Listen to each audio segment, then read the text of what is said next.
ये आकाशवाणी है। अब आप विशाल शर्मा से समाचार सुनिए।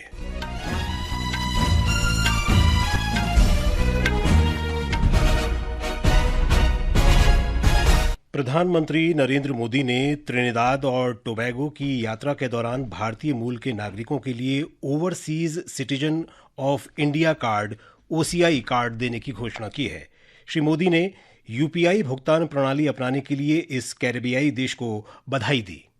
I am happy to announce that OCI cards will now be given to the sixth generation of the Indian diaspora in Trinidad and Tobago.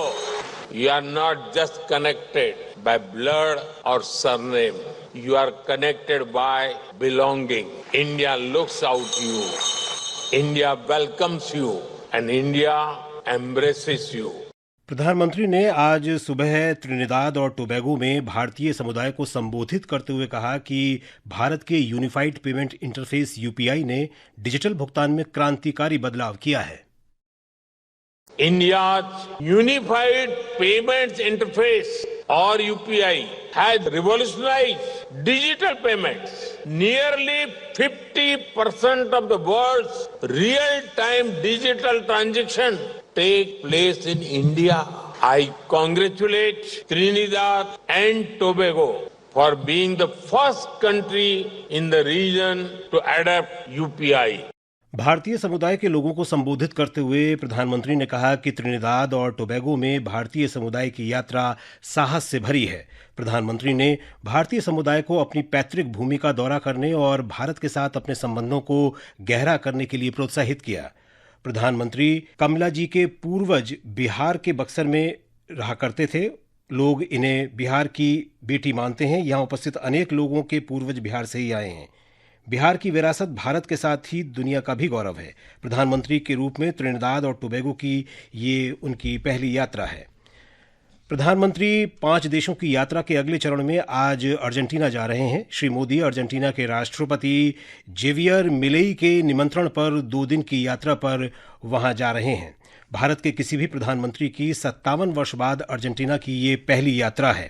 उनकी यात्रा के दौरान दोनों देशों के बीच सहयोग और कार्यनीतिक भागीदारी बढ़ाने के उपायों पर चर्चा होगी।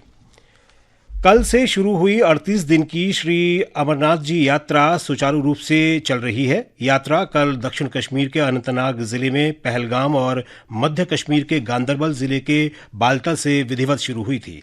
हमारे संवाददाता ने बताया है कि दोनों मार्गों से कड़ी सुरक्षा व्यवस्था के बीच श्रद्धालु सवेरे ही जाने शुरू हो गए।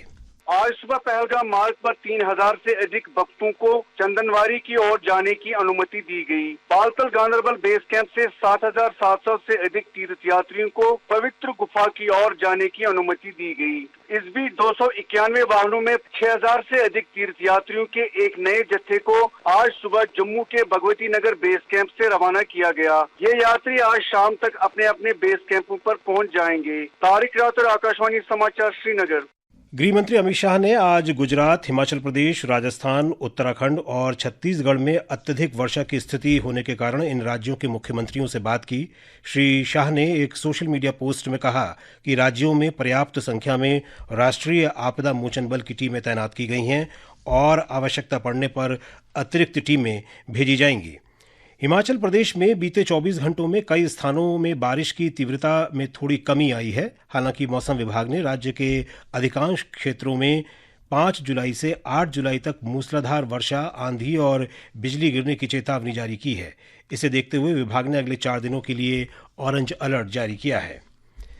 एंडरसन तेंदुलकर ट्रॉफी के दूसरे क्रिकेट टेस्ट मैच के तीसरे दिन इंग्लैंड आज 3 विकेट पर 77 रन के स्कोर से आगे खेलना शुरू किया। ताज़ा समाचार मिलने तक इंग्लैंड ने 5 विकेट पर 108 रन बना लिए हैं। इससे पहले कप्तान शुभमन गिल के शानदार 269 रन की बदौलत भारत ने कल पहली पारी में 587 रनों का विशाल स्कोर खड़ा किया।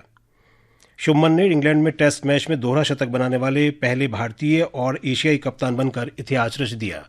इसके साथ ही ये समाचार बुलेटिन समाप्त हुआ।